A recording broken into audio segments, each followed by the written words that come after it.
करीब 2 महीने बाद एक बार फिर से डोनाल्ड ट्रंप को निशाना बनाया गया है। 2 महीने बाद यानी कि जुलाई में इससे पहले एक हमला डोनाल्ड ट्रंप पर हुआ था और एक बार फिर से अमेरिका के पूर्व राष्ट्रपति और रिपब्लिकन के उम्मीदवार डोनाल्ड ट्रंप पर हमला किया गया है।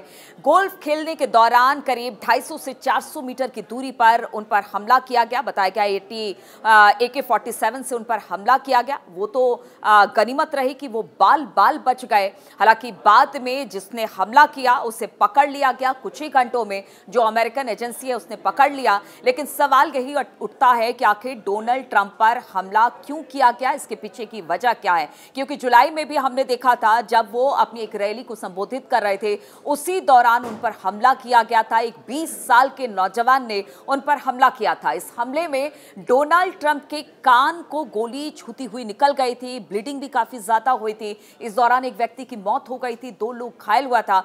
और अगर इस बार की बात की जाए तो इस बार हम आपको बता दें जो नाम निकलकर सामने आया है वो नाम है 58 साल के रयान वेस्ले राउत का, जो बताया जा रहा है कि डेमोक्रेटिक का समर्थक है और उसी ने गोली चलाई है। हालांकि इसकी आधिकारिक पुष्टि नहीं हुई है, लेकिन यह भी बताया जा रहा है वो यूक्रेन का समर्थक है, हैती का समर्थक है और इसलिए इस तरह की घटना को उसने अंजाम दिया है। लेकिन अब डोनाल्ड ट्रंप कह रहे हैं कि देखिए मैं बाल बाल बच गया हूं और कल जिस तरह से उन पर हमला हुआ, खासतौर पर अगर बात की जाए भारतीय समय अनुसार तो रात के 11:30 बजे के आसपास ये खबर आई जबकि डोनाल्ड ट्रंप पर हमला किया गया। हालांकि डोनाल्ड ट्रंप का कहना है कि इससे पहले कि वहां पर पैनिक हो, मैं अपने सारे समर्थकों को बता देना चाहता हूं कि मैं बिल्कुल ठीक हूं, मुझे कुछ नहीं हुआ। और इसके बाद, इस घटना के बाद डोनाल्ड ट्रंप हंसते हुए भी दिखाई दिए। उन्होंने अपने डॉक्टर को भी कॉल किया और उन्होंने कहा कि देखिए मैं बिल्कुल स्वस्थ हूं, आपको ज्यादा मुसीबत लेने की जरूरत नहीं पड़ी, मैं बिल्कुल सुरक्षित हूं। और डोनाल्ड ट्रंप ने एक तरह से संदेश देने की भी कोशिश की है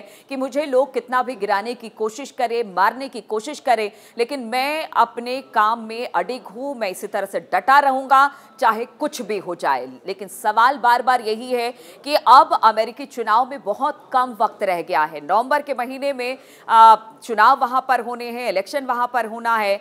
कमला हैरिस की बात की जाए वो उनकी प्रतिद्वंदी है और इस बार अगर दोनों के पलड़े को देखा जाए तो बताया जा रहा है कि दोनों बराबरी पर चल रहे हैं। लेकिन जिस तरह की डिबेट पीछे हमने देखी कमला हैरिस और डोनाल्ड ट्रंप के बीच में, उसमें कमला हैरिस कहीं आगे निकलती दिखाई दी है। हालांकि डोनाल्ड ट्रंप का कहना है कि उन्होंने अपनी बात रखी है, जनता उनकी बात को सुन रही है, उनकी रैलियों में लोग आ रहे हैं और ये जो रैलियों में जो लोग आ रहे हैं वो उनके समर्थन में आ रहे हैं, यानी उनकी जीत आगे आने वाले समय में होगी। यानी कि एक बार फिर से वो इन सब घटना के बाद भी आश्वस्त हैं कि जो आगे आने वाले समय में राष्ट्रपति बनेगा अमेरिका का वो डोनाल्ड ट्रंप होगा।